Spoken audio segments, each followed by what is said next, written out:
What's going on, guys? My name is SixStriker, and today I'm joined by Intel Edits. And if you do not know, he's actually been banned. And if you seriously don't know, he's been banned on Twitch, and he's been banned for a little while, and honestly, no one really knows why. So I asked him if he can come on for a video and actually give us his opinion and thoughts on the situation, if anything. And I also want to know if anything's been escalated or taken further, or if it's still in a stalemate and nothing's happening. Yo, what's up?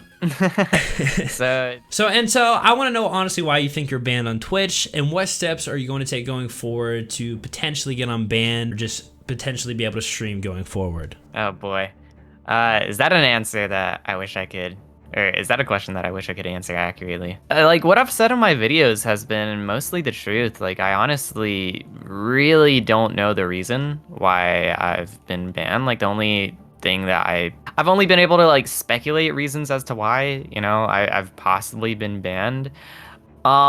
It's really, really strange. So a lot of people assume that the drama that happened around August has like something to do with it. I can confirm, like, this is not just me speculating, it's like me confirming. Like, I can confirm that has nothing to do with my Twitch ban. Has absolutely nothing. So that's one theory put to rest. I have been talking with contacts and lawyers behind the scenes that I haven't like really mentioned too much YouTube side. About like, you know, the Twitch situation, because I still am trying to get myself unbanned. So according to one of my contacts, and this was actually pretty recent, this is what my contact is speculating. I want to make that very clear. It's speculating, so nothing confirmed. But they said they weren't able to tell me what the violations of Twitch TOS were, but they speculated that it was because several bots connected with the hate raids in August through December had similar names. So that is probably my biggest lead as to why I'm banned currently. What do you think would happen if you tried to just like make a new account? Like, I feel like everything sounds I don't like... want to, like, that's a risk. That's a risk that I don't really want to take right now, because Twitch, fortunately, is not the biggest thing in the world to me. Like, I can still stream on YouTube if I really wanted to. If I lost my YouTube, it would be a different story, but fortunately I have other options. I don't want to jump to trying to, you know, ban evade on Twitch, right? Because I feel like in terms of longevity, that could have serious future like repercussions for me. So that's just not something that I want to risk. But yeah, Twitch is just very broken in general. Like, you can get banned over nothing. I think my case is probably one of the more extreme cases. But yeah, I was definitely false banned. I'm definitely not supposed to be banned, but it's just Twitch has made it through their support basically impossible to get in contact with a human being that can actually help resolve the issue. And that's where the biggest problem is. Like, it's just that it's so hard to get in contact with someone who can actually do something about this. Right. Because everyone who I've talked to who like has like, you know, either like a position at Twitch or is like a legal advisor or anything, they all are pretty confident that like I have not done anything to warrant a ban. That's wild. They think it's false, but yeah, it's crazy. It's mind-blowing how terrible Twitch support is, and how like even as someone who has a considerable size like myself cannot get support for the life of me. So yeah, I do think though it's only a matter of time until I get unbanned. I do think that it will eventually happen. When? I mean, I don't know.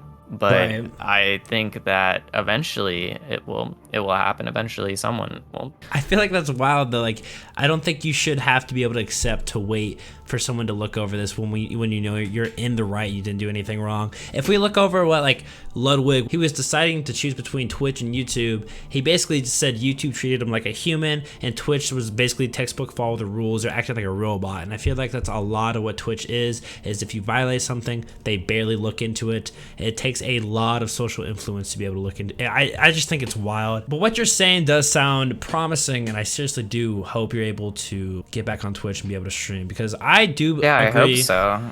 I agree with Twitch is definitely a better interactive platform than YouTube. There's a lot more you can do. There's a lot more people you can connect with, and just a lot of the time, from my perspective, people who watch on Twitch versus YouTube is like day and night. Twitch viewers are like a 10 times loyal, while YouTube viewers are just the average person coming in and leaving. It's I agree. I don't want to diss my YouTube viewers too hard, but yeah, YouTube viewers sort of seem like NPCs sometimes. Twitch viewers actually seem like they have lives. Like, right. No offense, but like, I don't know, just Twitch chat's just so much more interesting to read than YouTube chat. Obviously, there's a great deal of stress while being a content creator, and I just want to know how you deal with this stress as a content creator, especially for someone who's basically full-time and constantly producing high-quality content. Well, if you want the honest answer, when I'm stressed, I just become lazy, I procrastinate, and I stay in bed all day. Like, I get that. I'm not necessarily the best person. Like, I don't handle stress the best way, like, by far. Like, I don't think I'm exceptionally good at that, and I don't think making a content creator makes me better at that. I think it makes you human, though. I mean, I feel like a lot of people deal with stress just like that, and no one, if you're able to just power through it, you'd be like a robot. Yeah, I mean, like, I have, developed somewhat of a thicker skin, just from people, like, saying untrue things about me. Right. Like, just learning to, ignore it and just move on. And, like, understanding that, if someone says something bad about me, that's just one person out of, like, the hundreds of thousands of people who actually acknowledge me. So, like, I guess that's how I try to deal with stress sometimes. It's just I try to think of the bigger picture and think of, like, how many people there are in support of me versus how many people there are against me. And it doesn't seem so bad after that. That's a fantastic mindset. I agree. I love the way you think about it. I mean, you're not a superhero. In practice, though, I mean, usually I just stay in bed and be lazy. That's the typical way about going about stress.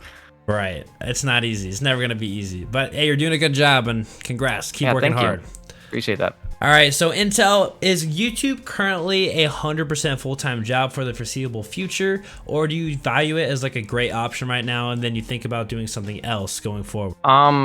It is a full-time job for me right now. For the foreseeable future, I don't know. The future, like, if you think about, like, many years into the future, things could change in ways that nobody could ever expect ever. I mean, I'd hope for it to remain full-time for a little bit longer. But yeah, I was telling you this a little bit, like, before we started the interview, but one of the things that I am transitioning to slowly is server-side stuff. So I've been, like, creating my own server for over the past year now. And that's, like, sort of like a business that I want to get a lot more involved in, is just server management and integrating that with, like, my YouTube channel as well. That is something that I personally see, like, a lot more potential in than YouTube, because of, like, I see, like, with content creation, it's not that there isn't potential. It's just that when you compare it to, like, with server stuff, there's a lot less competition, in my opinion, with Minecraft servers than there are with, like, content creators. There's like a million people trying to do YouTube, trying to make it like a thing, bunch of different bedwars content creators, and I'm very fortunate to be in the position that I'm in, where I'm actually one of the few people to have, like, made it as a content creator. But when it comes to expanding, that's the route that I'm going to be taking, is I'm definitely going to get myself more involved in, server side stuff, so that I can maintain, doing what I like doing full time. I think that's great. If you look at a lot of long-term YouTubers, they don't always consistently do the same thing, because if you're consistently doing the same thing every single day, you're going to see potential burnout. But giving yourself goals to be able to chase and go after makes you human, and makes you more inspired, and it makes you want to wake up and do this stuff every day. But, like, just making content over and over, and it can be really draining, and I respect going after other kinds of hustles and other kinds of projects, and I think that's fun. I think it's good as a person to explore other kinds of opportunities and see where it goes, because it's curiosity. Like, I think one of the coolest things is being able to go and meet someone and learn from them, and I think that's just being curious and seeing what comes from it, and valuing potential and opportunities is something that is underrated and should be appreciated more. So seriously, I do hope for the best for that project. And just to add on to that really quick, so, like, as a content creator, one of the most valuable things that you have, especially if you have a sizable audience, is your ability to, like, promote things and give things exposure.